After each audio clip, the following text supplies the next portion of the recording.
Doet het minnewaar in januari dit hier van wetroerlijst zwargen, waar de needzaak van een supergemaal bij Lauwerzeeg, nevens wetenschap Friesland, werd is duidelijk aantoond.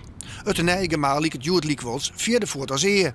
Notoriek en provincie in principe net aan de bouw bijdragen willen.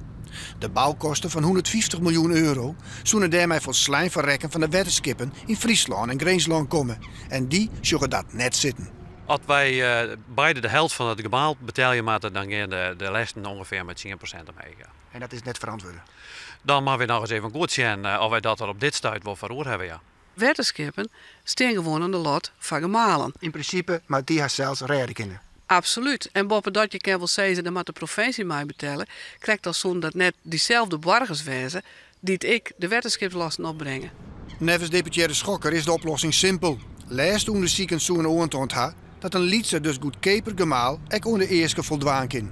We hebben al jaren in het wetenschap zijn. Zet nou vast op een riegen wat de mogelijkheden zijn om liedsen te beginnen. Dus naar een modulair gemaal. Dat je nou als het ware liedser van start gaan en dan uitbreiden kennen tot het hele grote gemaal. Wat waarschijnlijk in 2030 nedig schijnt te wezen.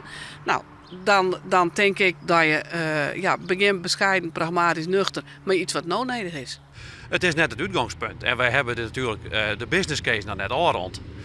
Dus wij willen eerst besluitvorming hebben over het gemaal, zodat wij dat misschien al een afpraat binnen dat we het realiseren zullen. En pas als dat blijkt net realiseerd worden te kennen, dan zullen wij een alternatief. Ja, het is nou gewoon te betijd om al te zeggen wat de provincie ervan vindt. Wij hebben ook afspraken met de steden, wij hebben een afspraak in het coalitieakkoord staan. Maar in principe is het geen taak van de provincie om dit te financieren.